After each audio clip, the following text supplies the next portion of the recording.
एक समय की बात है। हरे भरे पहाड़ों और शांत नदी के किनारे बसे एक छोटे से गांव में एक भोला भाला सा गधा रहता था। उसका नाम था भोला।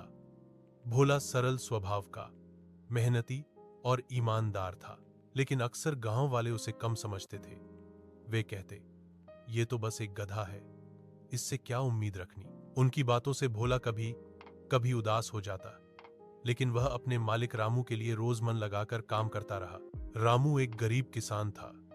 उसकी एक छोटी सी खेती थी और एक पुरानी गाड़ी।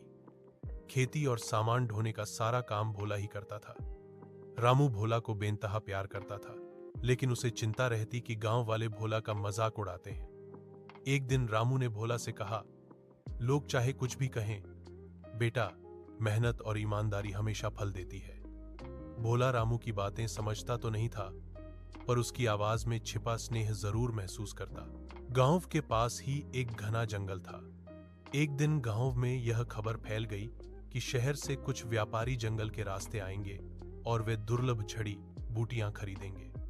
जिस किसी के पास यह झड़ी बूटी होगी, उसे अच्छा पैसा मिलेगा।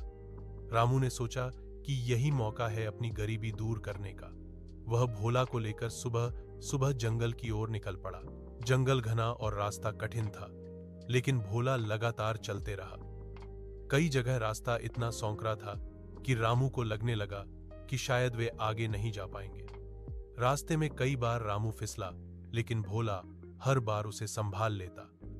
घंटों चलने के बाद वे उस जगह पहुंचे जहां दुर्लभ जड़ी बूटी उगती थी।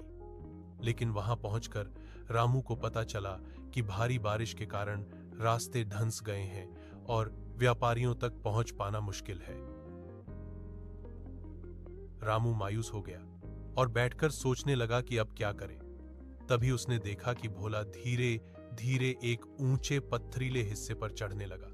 रामू चौंका। वह बोला, अरे भोला, वहां मत जा, गिर जाएगा। लेकिन भोला जैसे किसी अदृश्य प्रेरणा से चल रहा था। वह सावधानी से चढ़ता गया और एक ऊंची जगह पहुंच गया जहां से जंगल का दूसरा रास्ता साफ दिख रहा था। रामू हैरान रह गया। वही रास्ता व्यापारियों तक जाता था, जिसे गांव वाले असंभव कहते थे। भोला ने बिना बोले ही समाधान ढूंढ लिया था। रामू भोला के पीछे पीछे गया और आखिरकार दोनों व्यापारी तक पहुंच गए। व्यापारियों ने जड़ी बूटी अच्छे दाम में खरीदी और रामू की मेहनत का सम्मान किया। लौटते समय गांव के लोग भोला को ध्यान से देखने लगे। अब वे उसे मजाक में नहीं, सम्मान से देखते थे। रामू ने मुस्कुराते हुए भोला के गले में हाथ रखा और कहा, देखा भोला, जो मेहनत करता है, जो कभी हार नहीं मानता, वही रास्ता ढूंढ लेता है। भोला कुछ न बोला, लेकिन उसकी आंखों में चमक साफ थी। यह चमक थी विश्वास की, अपनी कीमत समझने की।